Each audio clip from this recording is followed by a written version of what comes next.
Hello বন্ধুরা, আশা করি তোমরা সবাই ভালো আছো এবং সুস্থ আছো। আজকে তোমাদের কাছে অ্যানিমেটেড সিসি একটা মজাদার টিউটোরিয়াল নিয়ে এসেছি, যেটাকে বলা হয় লুপ অ্যানিমেশন কি করে করে। তো এই লুপ অ্যানিমেশন কী জিনিস? লুপ অ্যানিমেশন মেনলি হচ্ছে যেটা হচ্ছে যে কোনো জিনিসকে আমরা কন্টিনিউ সেই জিনিসটা চলতে থাকবে। তো কী করে হবে সেটা তোমাদেরকে দেখাচ্ছি। তো যখন আমরা টিউটোরিয়ালটা দেখাবো তখনই তোমরা বুঝতে পারবে লুপ অ্যানিমেশন কী জিনিস। তো দেরি না করে শুরু করা যাক আজকের ভিডিও। তো সবার প্রথম দেখো, আমি একটা ব্যাকগ্রাউন্ড নিয়েছি, দেখতে পাচ্ছি এখানে এখানে একটা ব্যাকগ্রাউন্ড আছে, খুব সিম্পল একটা ব্যাকগ্রাউন্ড আছে। যে ব্যাকগ্রাউন্ডটার মধ্যে ডাবল ক্লিক করলে সিম্বলের ভিতরে গেলাম, সব কটা জিনিস দেখো পার্ট বাই পার্ট আলাদা আছে, দেখতে পাচ্ছ খুব সুন্দরভাবে আলাদা আলাদা, এই যে আলাদা আলাদা করা আছে, দেখতে পাচ্ছ সব আলাদা আলাদা লেয়ারে করা আছে।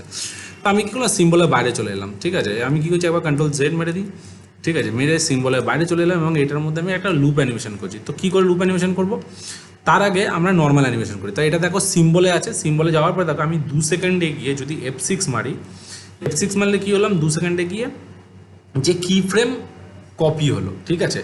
এবার আমি কি করছি, শিফট ধরে রাইট সাইডে অ্যারো ধরে জাস্ট সাইড করলাম। আর ফার্স্ট ফ্রেমটা দেখো, যেই মুহূর্তে আমি একটু ফার্স্ট ফ্রেমটা একটু সাইড করছি, ঠিক আছে। আর লাস্ট ফ্রেমে দেখো একটুখানি সরালাম, দেখতে পাচ্ছ এই যে লাস্ট ফ্রেমটা একটু সরালাম, দেখতে পাচ্ছ। মাঝে গিয়ে রাইট ক্লিক ক্লাসিক টুইন, ঠিক আছে। তো দেখো কন্ট্রোল এন্টার মারলে দেখো খুব সুন্দরভাবে অ্যানিমেশনটা, ব্যাকগ্রাউন্ডটা অ্যানিমেশন হচ্ছে, দেখতে পাচ্ছ। দেখো কিন্তু প্রবলেমটা হচ্ছে যে এটা দেখো গিয়ে আবার প্রথম থেকে স্টার্ট হচ্ছে, দেখো জার্ক করে প্রথম থেকে স্টার্ট। আমার এইটা চাই না। লুপ অ্যানিমেশনে কি হয় যে এইটা কন্টিনিউয়াসলি চলতে থাকবে, মনে হবে যে এটা এন্ডলেস, মানে এটা শেষ নেই, চলেই যাচ্ছে চলেই যাচ্ছে চলেই যাচ্ছে। তো এই জিনিসটাকে বলা হয় লুপ অ্যানিমেশন। তো এটা করতে গেলে আমাকে কী করতে হবে, সর্বপ্রথম সেটা দেখো। আমি এটাকে ক্রস করে দিলাম, ঠিক আছে। আমি এগুলোকে কন্ট্রোল জেড মেরে আগের জায়গায় নিয়ে চলে যাচ্ছি, যাতে আমার বুঝতে সুবিধা। এবং এটাকে আমি কি করলাম, F8 প্রেস করে একটা সিম্বল করে নিলাম। সিম্বল করার পরে ডাবল ক্লিক করে ভিতরে ঢুকলাম। অল্ট প্রেস করে এই ফাইলটাকেই আমি একটা কপি করছি, দেখতে পাচ্ছ খুব সুন্দরভাবে কপি করে দিলাম, দেখো পাশাপাশি বসে গেল। কিন্তু প্রবলেমটা হচ্ছে যে দেখো এইখানে একটু প্রবলেম ক্রিয়েট করছে, এই জায়গাটা আমি ঠিক করবো। ডাবল ক্লিক করে ভিতরে ঢুকলাম, আবার ডাবল ক্লিক করে ভিতরে ঢুকলাম, ঠিক আছে। তো আমি এখানে একটা লম্বা লাইন টুল ধরে এখানে একটা লাইন টুল দিয়ে দিচ্ছি, ঠিক আছে।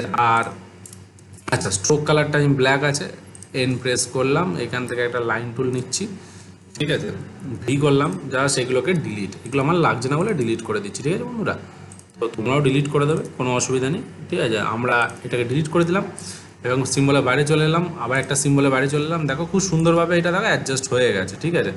আর এই যে স্ট্রোকটা আছে, এই স্ট্রোকটার মধ্যে গিয়ে ডাবল ক্লিক করে এই স্ট্রোকটাকে আমি ডিলিট করে দিচ্ছি, মানে এই স্ট্রোকটাকে ডিলিট করছি। Delete, delete and delete. বা হালকা করে কি করব, এই স্ট্রোকের এই মাথাটাকে একটু অ্যাডজাস্ট করে দিই, যাতে আমার বুঝতে সুবিধা হয়, ঠিক আছে। এই যে দেখতে পাচ্ছ বন্ধুরা, আমি সিম্বলের বাইরে চলে এলাম, আবার একটা স্টেপ বাইরে চলে এলাম, দেখতে পাচ্ছ। হ্যাঁ, আবার এখানে ডাবল ক্লিক করছি, দেখতে পাচ্ছি ভিতরের মধ্যে আবার একটু প্রবলেম রয়েছে, নেই বলাটা ঠিক না। তো আমি এটাকে ট্রান্সফর্ম টুল ধরে হালকা করে একটু অ্যাডজাস্ট করে দিচ্ছি, ঠিক আছে, একদম অ্যাডজাস্ট হয়ে গেছে। আর এইটাকে আমি ধরলাম, এইটাকে ধরে ডাবল ক্লিক, সিলেকশন টুল ধরে এটা একটু হালকা করে কার্ভ করে দিচ্ছি, যাতে একটু দেখতে সুন্দর লাগে, আর কিছুই না। দেখো খুব সুন্দরভাবে আমাদের এখানে ফিনিশ হয়ে গেল, দেখতে পাচ্ছ বন্ধুরা, ঠিক আছে। এবার এইটারও তাই করব, এই জিনিসটারও একটু প্রবলেম আছে। তো এইটাকেও আমি একটুখানি হালকা করে এই জায়গাটা একটু কার্ভ করে দিচ্ছি, যাতে দেখতে সুন্দর লাগে, আর কিছুই না। হ্যাঁ, এই জায়গাটা একটু কার্ভ করে দিলাম, দেখতে সুন্দর লাগবে। ওকে, দেখতে পাচ্ছ খুব সুন্দরভাবে অ্যাড হয়ে গেছে। এবার আমাকে কি করতে হবে, এই যে দেখতে পাচ্ছ, এবার আমাকে যেটা করতে হবে, যেটা মেন কাজ, আমাকে কি করতে হবে, আমাকে একটা জায়গা খুঁজতে হবে, যেই জায়গাটা থেকে আমাকে কপি করতে হবে। তো আমি কি করছি দেখো, এই যে ঘাসটা আছে না, এই যে সিম্বলের যে ঘাসটা আছে, এই ঘাসটাকে আমি কপি করে নিচ্ছি, একটা কপি করে এখানে অল্ট প্রেস করে এখানে আমি এটা রাখলাম, ঠিক আছে। এটা আমার কাজের জন্য, সুবিধার জন্য। আর বাইরে চলে এলাম, ঠিক আছে। দেখো এখানে অটোমেটিক এখানে একটা কপি হয়ে গেছে, কারণ এটাই অল্ট প্রেস করে কপি করেছিলাম বলে। এইখানে আমি যা করব, এই ফ্রেমটাতে আমি যা করব, এই যে এই ফ্রেমটা যদি আমি দেখো, এই ফ্রেমটা দেখতে পাচ্ছ, এই ফ্রেমটা যদি আমি গাছটাকে সরিয়ে দিই, ডাবল ক্লিক করে দেখো, ডাবল ক্লিক করে এই গাছটাকে যদি আমি সরিয়ে দিই, দেখো এইখানেও কিন্তু সরছে, এই জায়গাটাও সরছে, কারণ এটা হচ্ছে আমাদের এটারই কপি করা, ঠিক আছে। তো সুতরাং আমার কোনো চিন্তার কিছু নেই। তো আমি কি করছি দেখো, ফার্স্ট ফ্রেম, এই যে দাগটা আছে স্টেজের যে দাগ, এই মাথাটাকে এখানে ঠেকাবো। আমি কি করবো, হাত দিয়ে সরাবো না বন্ধুরা, আমরা কি করব, শিফট ধরে রাইট সাইডে অ্যারো প্রেস করে হালকা করে এরকমভাবে সরাচ্ছি, কাজ হয়ে গেল।